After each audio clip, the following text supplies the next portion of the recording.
and to kind of let it unfold and see exactly who Sri Isvara Puri is, I thought that we would just kind of let things progress as they do within the pages of Sri Chaitanya Charitamrita and within Sri Chaitanya Bhagavat and elsewhere. But of course, first we have to start with our Mangalacharya. Om Ajnanatirmirandasya Gyananjana Shalakaya Chakshurunmilitam Yena Tasmai Shri Guruve Namaha. Shri Chaitanya Manobishtam Shtapitam Yena Bhutale Swayam Rupa Kadamaya Tadati Swapadantikam. Nama Om Vishnu Padaya Krishna Prashtaya Bhutale Srimate Bhaktivedanta Swaminiti Namini.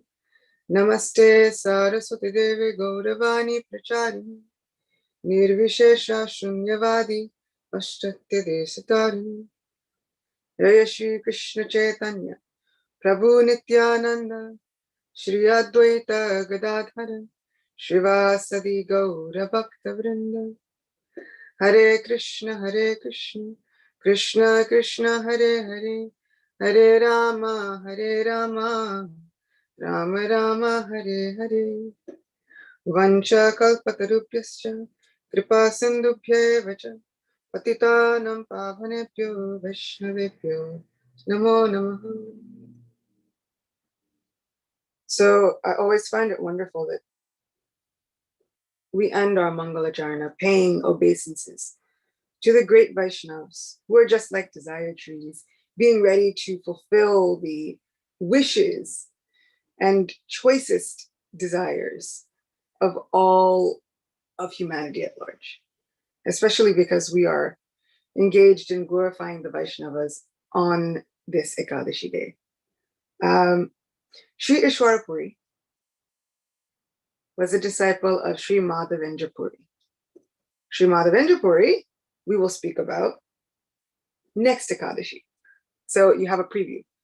So Sri Madhavendra Puri comes in the line of Sri Madhvacharya, and Madhvacharya gets a wonderful benediction during his life.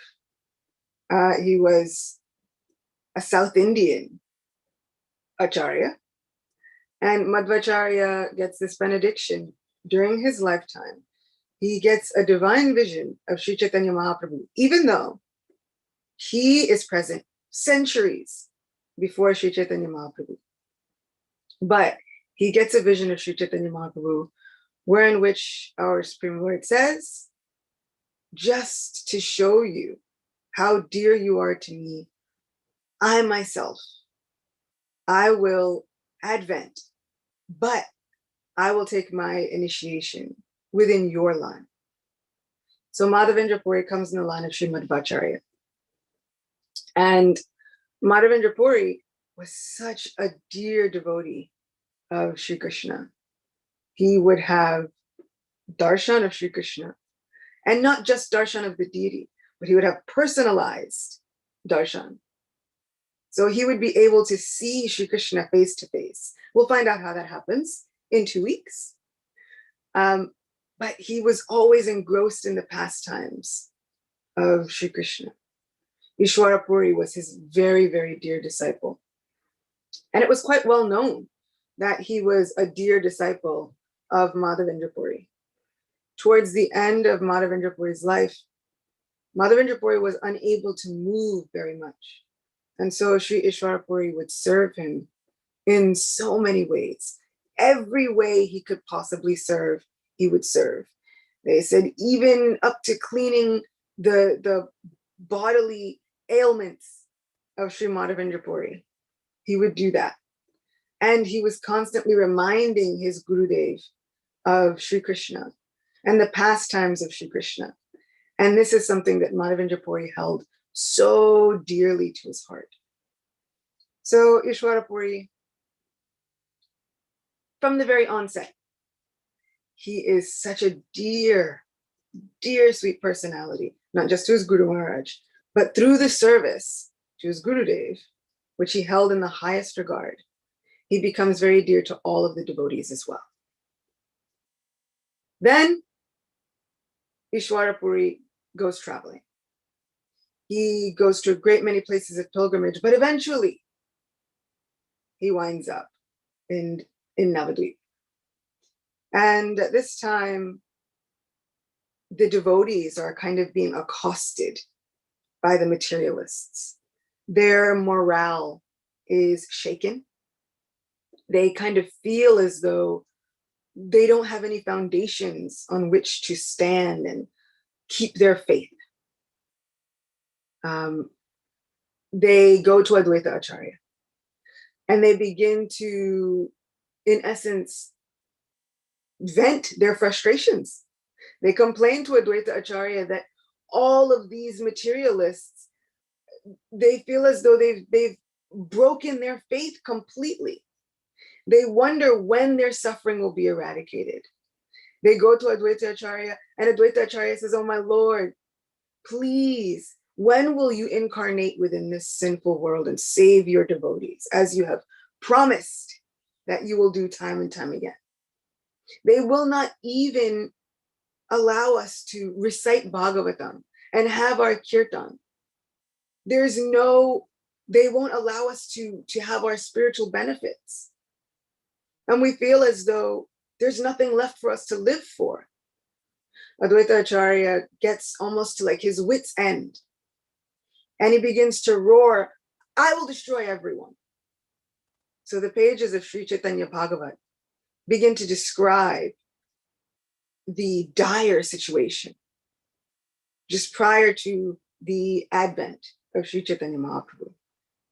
And Advaita Acharya roars, "I will destroy everyone. Oh my Lord, O carrier of the Sudarshan Chakra, my Lord will soon appear in Nadia.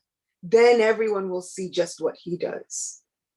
Oh my dear devotees, my dear brothers, please be patient just for a while longer.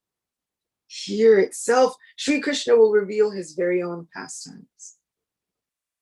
Now, the devotees felt quite encouraged by Advaita Acharya's words, and they began chanting the holy names with renewed vigor. Around this time is when Sri Isvara Puri comes to Navadvip, dressed as a sannyasi. He was a great devotee, always absorbed in tasting the nectar of love for Sri Krishna. But because of his humble nature, no one noticed him. One day, Isvara Puri comes to the house of Advaita Acharya. Advaita Acharya was busily engaged in some work, and seeing this, Isvara Puri humbly sits in the courtyard, and he just waits. Sri Chaitanya Bhagavat says in this regard, a Vaishnava's purity makes him effulgent. And so Advaita Acharya, when he sees Isvara Puri, he could immediately understand that the person sitting in front of him was no ordinary sannyasi. Finally, Advaita Acharya says, "My dear saintly person, who are you? I feel that you must be a Vaishnava." Ishwara Chandra, they call him, within Chaitanya Bhagavat. Sri Isvara Puri replies, "I am no big person. I am worse than a fourth-class person, lower than a Shudra. I've come here simply just to catch a glimpse of your very own lotus feet." This, for me, is astounding. Isvara Puri had done such service to his own Guru Maharaj.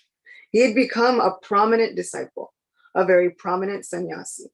He had become a prominent Vaishnava. Other people knew it. And still, when he meets Advaita Acharya, he takes the most humble position. Now, me, if I had done some service for my Guru Maharaj, I probably would want the world to know it. Like I would have it on a plaque that I could wear around my neck, that I could broadcast as I walk through different places, so that everybody could see just how well I was doing, all of the good things. And you'll see, even after this lecture, I'm like, if anything that I've said had touched your heart, just make sure you say a prayer for me, that I can please my Guru Maharaj, right? Because if I have somehow pleased my Guru Maharaj, then everything will be made perfect. But would I be willing to set all of that aside, not even make any mention of it, and just say, I'm no big person. When I show up somewhere, do I take the humblest route? Or do I show up with the aura of, do you know who I am? Can everybody understand exactly the greatness that has entered the room at this moment? So this is Sri Isvara Puri. First, he doesn't even demand the attention of Advaita Acharya. He simply sits in his courtyard and just waits. And then when Advaita Acharya comes, he says, you must not be just any regular sannyasi. You must be a Vaishnava sannyasi. You must be someone important. Isvara Puri says, no, not me. I'm lower than a Shudra. Lower than a fourth class person. I've just come here to somehow have a glimpse of your greatness.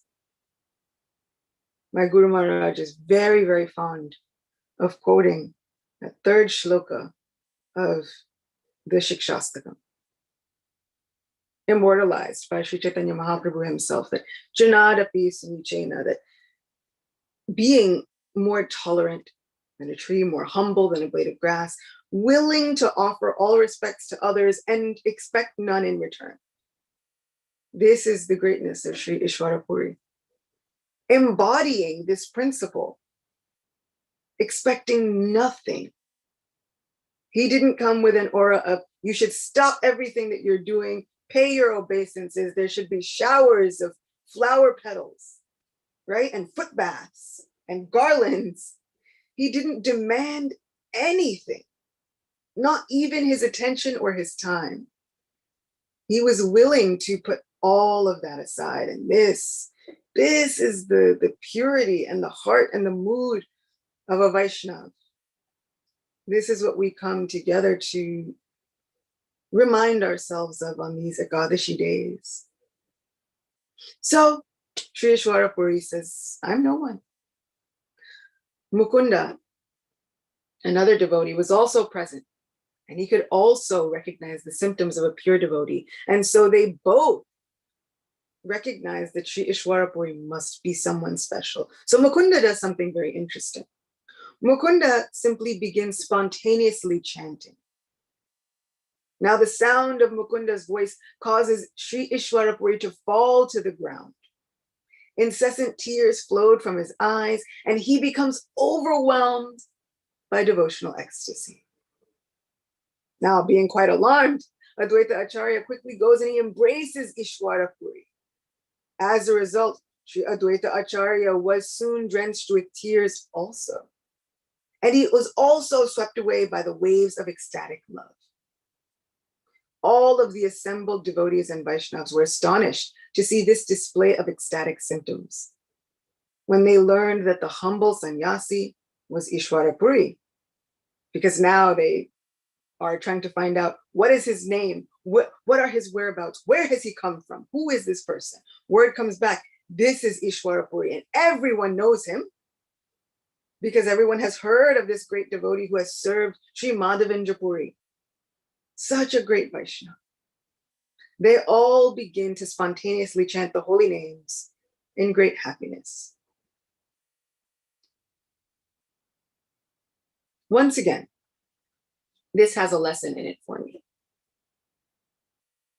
Not only does Isvara Puri fall to the ground, feeling such intense transcendental ecstasy, hearing the holy names, but just by recognizing what a great Vaishnava he is, it inspires everyone else to chant the holy names in great happiness. This is a Vaishnava, one who simply by their presence, by their characteristics, just by looking at them, inspires others to chant in great happiness, inspires them to make their lives perfect. So this was before the advent of Sri Chaitanya Mahaprabhu. Now we fast forward. Sri Chaitanya Mahaprabhu has advented. The original Gaura Purnima has occurred. And Everyone in Navadvip is very happy. He grows up. He begins his schooling. And as we know, Sri Chaitanya Mahaprabhu becomes a great Pandit. And he begins to study logic and reasoning and philosophy and linguistics even. And he becomes such an incredible scholar. He's known throughout all of Navadvip. And at that point, Navadvip has become the seat of learning, which was like a very big deal, very prestigious town, right? So if we know of all these like college towns that we have now at these prestigious universities, but Navadvip was like the topmost. So he's become one of the topmost scholars known throughout all of Navadvip, which means now he is known throughout all the land. One day, Lord Gaurachandra was returning home after teaching some students because he establishes his very own school. So he returns home after teaching some of his students, and he sees Sri Isvara Puri. Recognizing Isvara Puri as his own dear devotee, the Lord offered him respect. Isvara Puri looked at Vishwambar and knew immediately that he was a very sublime personality. "What is your name, learned Brahmin?" asked Sri Isvara Puri. "What books are you carrying? What do you teach and where do you live?" Some of the students introduced the Lord himself. So, just in case, you wanted to take the humble route and you don't want to introduce yourself, he has students who can introduce him for him.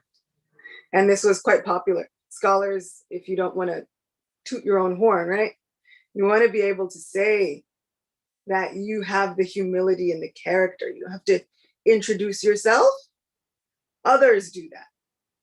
So his students introduce him. Isvara Puri then exclaims, "Oh, you are Nimai Pandit," because everybody knows him. The Lord begged the sannyasi to accept prasadam with him, and so they returned home together. Mother Sachi cooked a feast and offered it to Lord Krishna, and Isvara Puri accepted that prasadam and then went to sit in the temple room where he began narrating the pastimes of Lord Krishna. What unimaginable good fortune. What unimaginable good fortune is this? Able to journey to the Lord's home and have lunch with him. So after eating, of course, our Shri Krishna says so many times that the devotees, they make each other happy by constantly engaging in glorifying his name, form, qualities, pastimes. So after eating, Isvara Puri does what makes him happiest, and he begins narrating the pastimes of Lord Krishna. At one point, he became confused by ecstatic emotions and he fell silent. Nimai and the others present felt great joy to experience the nectar of devotion that continually flowed from their guest. Now, Nimai Pandit, at the time, was keeping his devotional Vaishnava attributes undercover. But even he and the other students could all feel the joy from hearing pastimes of Sri Krishna from someone who had that love, that transcendental ecstasy overflowing from the heart.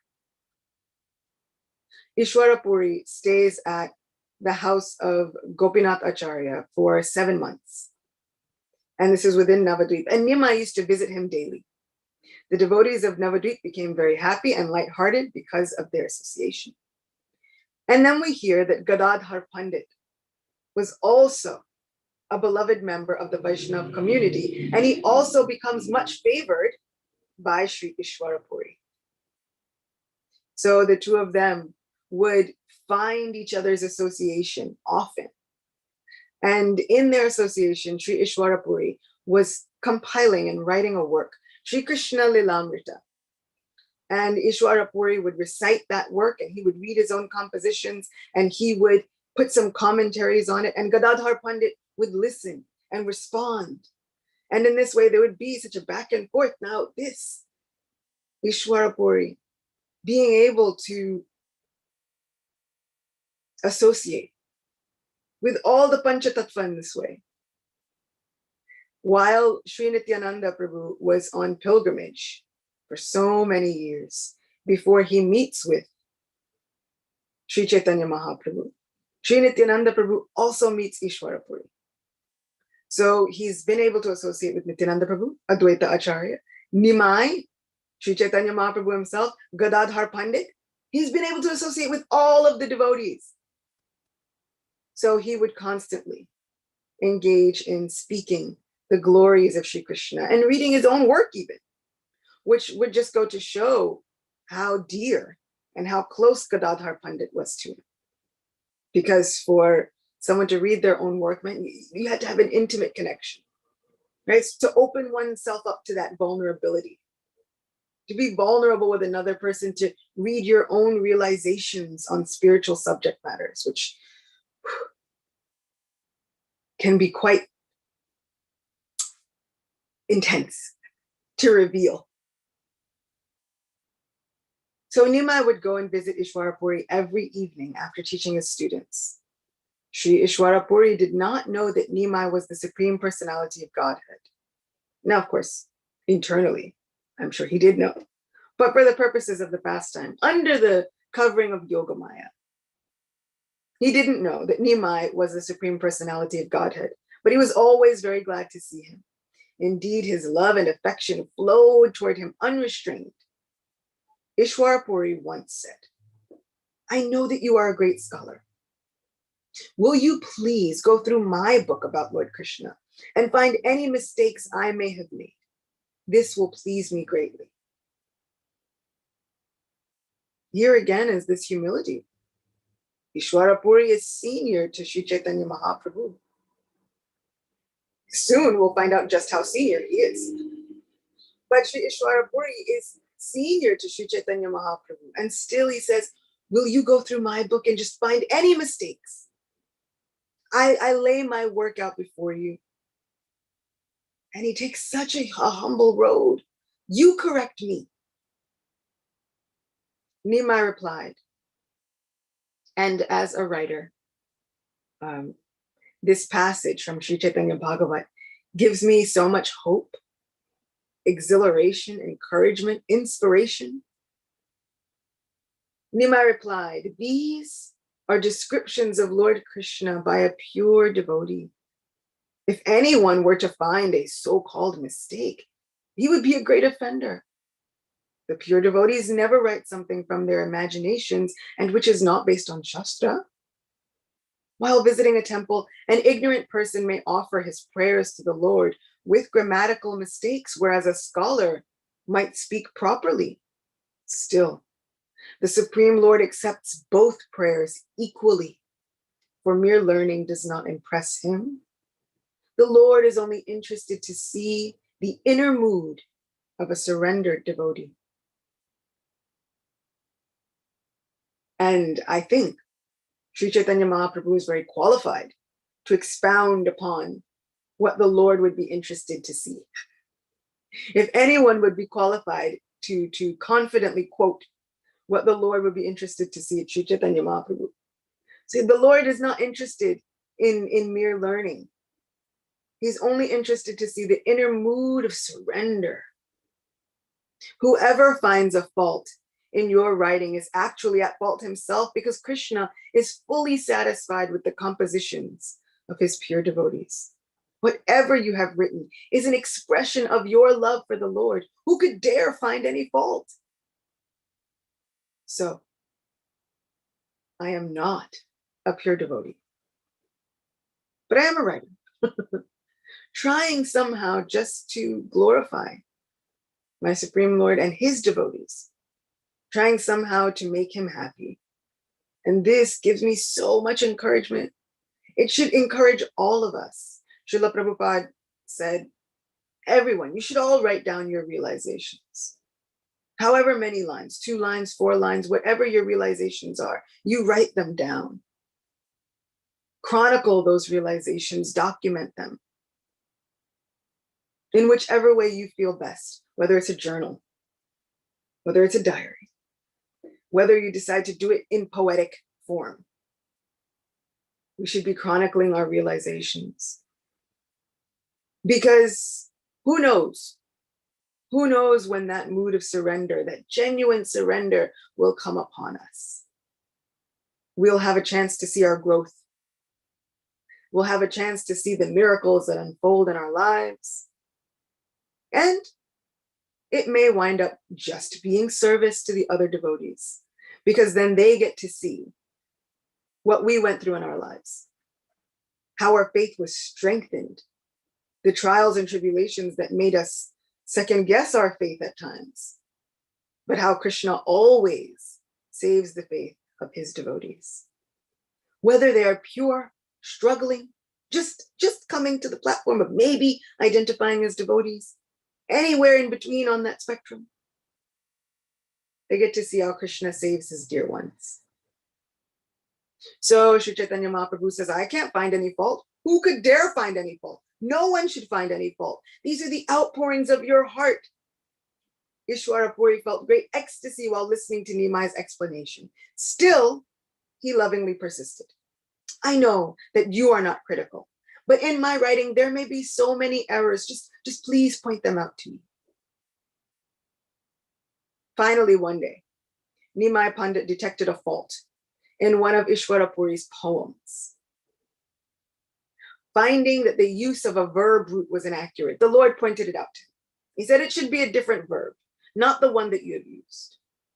After some discussion, then Nimai returned home.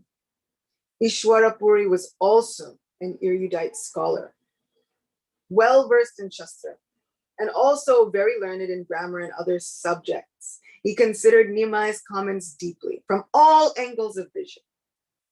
When Nimai comes the next day, Sri Isvara Puri says, the verb that you consider to be wrong is actually correct as I've used it. It should be the way I've written it, and not the way that you have edited it. And when Sri Chaitanya Mahaprabhu hears this, he's overjoyed. Isvara Puri has been saying, find a fault, just find any errors, just point them out to me. Finally, Nimai says, I found one. This verb is wrong. Now Isvara Puri goes and considers it all night. Comes back the next day, says, nope, it wasn't wrong, it was correct. And Sri Chaitanya Mahaprabhu is overjoyed. Why is he overjoyed? Sri Chaitanya Bhagavat says, the Lord was overjoyed because his servant and devotee had come out victorious. This is the Supreme Lord's magnanimous character. He always increases the fame of his devotee, and this is confirmed in all Vedic Shastra. So whether there was actually a fault or not, he was just so happy to increase the fame of his devotee, uplift the mood of his very own devotee, using the very word, the very adjective of Sri Chaitanya Bhagavat, how magnanimous is our Supreme Lord. Having thus enjoyed his association with Nimai Pandit, engaging in discussing with him like two scholars, Isvara Puri finally left Navadvip. Sri Isvara Puri was fully empowered by Sri Madhavendra Puri, his own Gurudev, and thus he was endowed with an intense love for Lord Krishna. Being fully absorbed in love of God, he roamed everywhere, unconcerned and fully blissful. While traveling, he purified each place he visited. So we also hear, so these are so many of the qualities of Vaishnavas. Kind to everyone, a friend to everyone, humble to a fault. They inspire others, even just with their very presence, to chant the holy names in great happiness. And they purify even the places of pilgrimage. So as they're traveling, as Isvara Puri goes on his traveling, Vishwambar continues to grow. His mother sees just how handsome her boy is and thinks, I must get him married. So she gets him married. And at that time, after his marriage to Lakshmi Priya Devi, it is at that point that Sri Chaitanya Mahaprabhu decides to go to Gaya to perform the last rites of his father. So he goes to Gaya, where there are preserved the footprints of the Supreme Lord. And at that time, he sees these beautiful footprints. Sri Chaitanya Bhagavat describes upon coming to a place of pilgrimage on the Punpuna River, Nimai bathed and offered worship for his departed father. When he entered Gaya Dham, first he offered obeisances to the holy place with his folded hands. At Brahma Kund, the Lord bathed, and then he proceeded to the Vishnu temple, where there are the impressions of the Lord's lotus feet. Inside the temple, many Brahmin priests were seen surrounding the Lord's feet, and piles of flower garlands had been offered. The Brahmins looked like divine beings as they sat there, continually describing the wonderful glories of Lord Vishnu's lotus feet. The Brahmins said, Lord Mahadev, Lord Shiva always holds these lotus feet close to his heart, and they are the life and soul of not only him, but also of the goddess of fortune, Lakshmi Devi. The Supreme Lord blessed Bali Maharaj by placing these lotus feet on his head. All of you pious souls, just see the very same lotus feet. Just a moment of sincere meditation upon these lotus feet will save you from all hellish conditions of life. They will save you from hell itself. It is your good fortune to see them. Mother Ganga sprang from these lotus feet. Those who are surrendered souls unto the Lord always hold them deep within their hearts. While listening, Lord Gauranga became merged in an ocean of ecstatic love. Tears flowed profusely from his eyes, and his entire body trembled. The Brahmin priests marveled at the Lord's display of ecstasy. And by divine arrangement, it so happened that Isvara Puri was also present. When Lord Gaura Chandra saw him, he went and offered his obeisances. Isvara Puri was also overjoyed to see Lord Gaura Chandra, and he embraced him very affectionately. Neither of them could control their emotions, and tears flowed profusely from their eyes, drenching one another. Just imagine when the Lord sees you, it has this profound effect on him, where he cries tears of ecstasy, yearning to embrace his very own devotee. This is the dream and the goal for all of us. Lord Gauranga said, now that I have seen your lotus feet, my trip to Gaya has become successful. Oblations offered to the forefathers for the liberation of their departed souls affect only those who they were intended for. But your presence here, the presence of a pure Vaishnava, has liberated so many souls of departed forefathers. For this reason, no place of pilgrimage can be compared to you. In fact, you are the purifier of even the places of pilgrimage. Kindly save me. Save me from drowning in the ocean of material existence, for I am surrendering my heart, soul, and body at your lotus feet. The only benediction I desire from you is that you make me drink the nectar from Lord Krishna's lotus feet. Imagine having the Supreme Lord himself submit this plea. The Supreme Lord says, I submit all that I am unto your lotus feet. Isvara Puri said, my dear Pandit, I know very well that you are none other than the Supreme Lord. Otherwise, how would it be possible for you to possess such vast learning and transcendental nature? Last night I dreamt that I met the Supreme Lord. Now that I have seen you, I feel that this dream has been fulfilled. Truthfully, in your presence, I feel that my ecstasy is increasing at every moment. Ever since I met you in Navadvip, there has been nothing else in my mind but you. Now they've spent some time apart. But once having seen and associated with that Lord Sri Gaura Chandra, the mind and the heart can think of nothing else. This is the state of Isvara Puri. The Lord was very pleased with these words of his pure devotee. Lord Chaitanya and Isvara Puri spent some time discussing confidential topics of Krishna consciousness. In the future, all of these would be enumerated, elucidated in great detail. The Lord took permission from Sri Isvara Puri to go and bathe and perform the Shraddha ceremony for his departed father. After this, he visited numerous places of pilgrimage in and around Gaya. Each time he visited a certain place, the Brahmin priest would sit with him and chant the appropriate mantras. At the completion of the ceremony, the Brahmin priests would practically swoop down upon the Lord to receive their fees and other gifts. Now, when I read this, I found myself judging those Brahmin priests,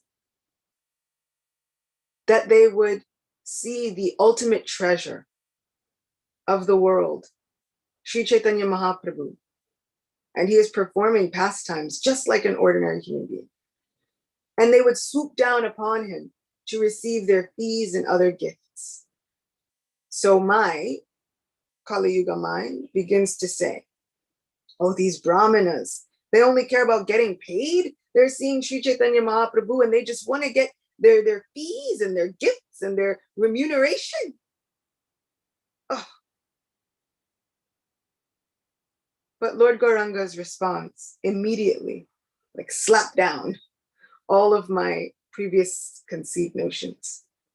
Lord Gauranga simply smiled at such behavior and mercifully cut the knots of material attachment within their hearts. And that is how I know that I still have so much more work to do. That's how I know I have a long, long way to go. I judged them. The Lord did not. He simply smiled and gave them his mercy, and then mercifully cut the knots of material attachment within their hearts. He did the work, sweeping clean the area of the heart so that the Lord can personally reside there. No judgment, no condemnation, just sweet mercy.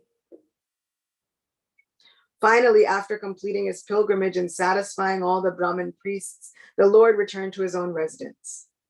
He rested for a while and then, feeling refreshed, he prepared to cook. Now, this is one of my favorite parts of this.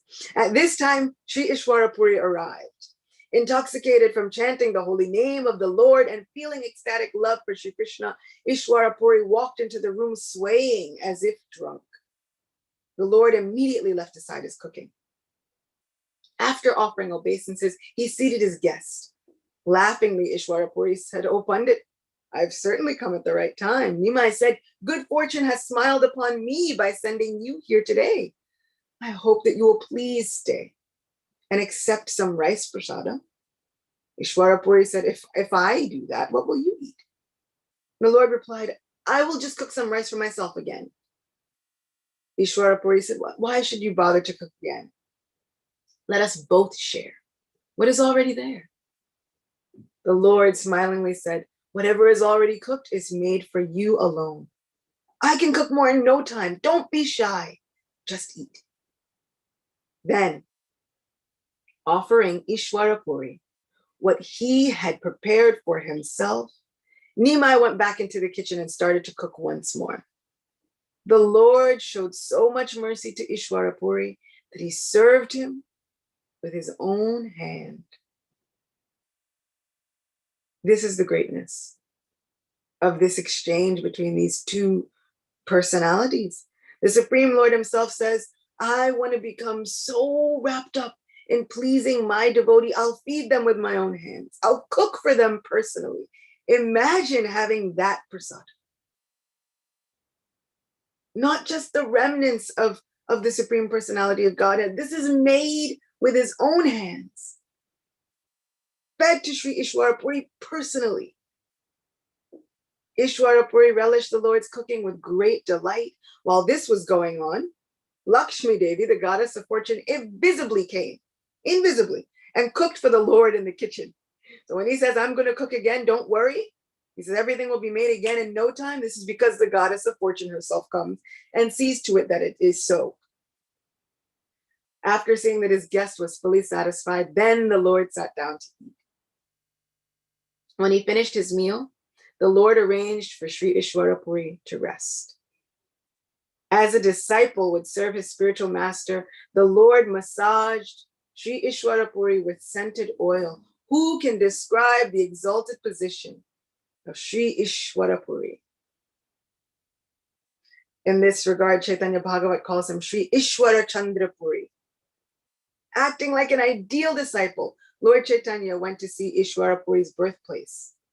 He was so moved by that place that he shed profuse tears of love while chanting his Guru's name repeatedly. The Lord picked up a handful of dust and tied it inside his cloth, saying, This dust, this earth from this place of Sri Isvara Puri's appearance is my most treasured and valuable possession. It is more dear to me than my very life.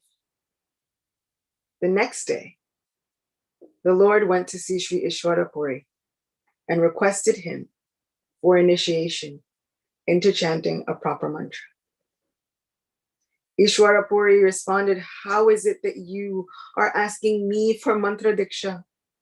I am ready to give you my very life and soul. Besides, you are the Lord of the universe. But Isvara Puri agrees. Thereafter, the Lord received a mantra of 10 syllables and then circumambulated his guru, his spiritual master, saying, I have surrendered my life unto you. Please glance upon me mercifully so that I may always float in an ocean of love for Krishna. Isvara Puri was moved by the Lord's words and embraced him tightly. The profuse tears flowing from their eyes fully drenched them both.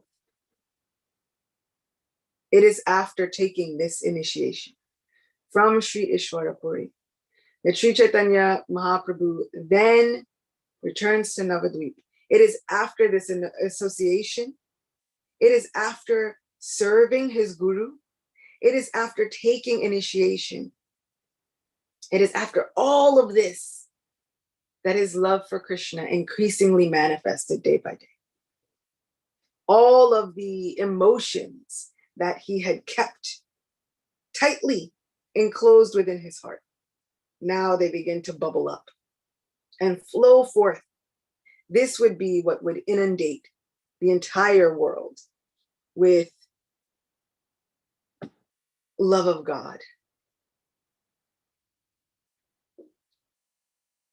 So we owe a huge debt of gratitude to Sri Isvara Puri. We owe our very lives. All of what the gift that we have of Sri Chaitanya Mahaprabhu and his pure love for Sri Krishna. This erupted, this volcano of love. Gaur Govinda Maharaj often describes it as a volcano. This volcano of prema erupts after the initiation. Sri Isvara Puri, such a dearly devoted devotee, such an associate of the Panchatattva, of Sri Chaitanya Mahaprabhu himself. Sri Chaitanya Mahaprabhu, even that dust from the birthplace of Isvara Puri is more dear to him than his very own life. We saw how he expertly served his own guru, cooking for him, massaging him, making sure that he would rest, speaking with him. This is Isvara Puri. Humbly accepting the service of the Supreme Personality of Godhead.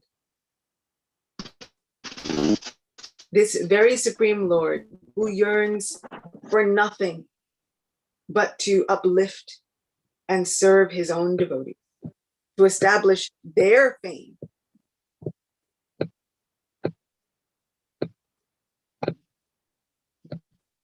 I cannot even begin to describe the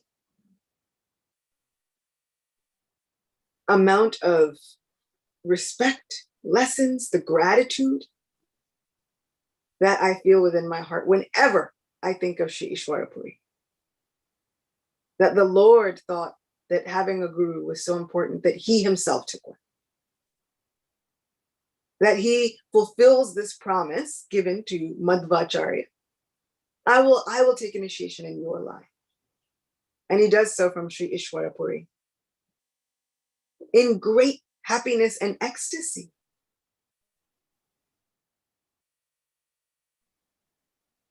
Sri Chaitanya Mahaprabhu and all of his pastimes just go to illustrate devotee association, how we can interact with one another, how we can give great joy to one another. And in giving great joy to one another, we give the greatest joy to Sri Krishna. This is the mercy of the pastimes of Sri Chaitanya Mahaprabhu. Unfathomable. Never before seen quite in this way. So this is our Isvara Puri. This is our great Acharya. And I feel as though, like I said, we owe a huge debt of gratitude. None of us might be able to have the wonderful darshan of Sri Gaurachandra as he is. Shri Radha Murlidhara ki jai. Shri Gaurachandra ki jai. We would not be able to have this wonderful ecstatic darshan. Possibly not having these Ekadashi kathas on the Vaishnava Acharyas without the mercy of Sri Isvara Puri. Seeing how Lord Chaitanya himself accepted his spiritual master and viewed worship of his spiritual master as the all in all of his life. Jai Shri Gaurachandra ki jai. Gauranga Mahaprabhu ki jai. Vaishnava Thakur ki jai. Srila Isvara Chandra Puri ki jai.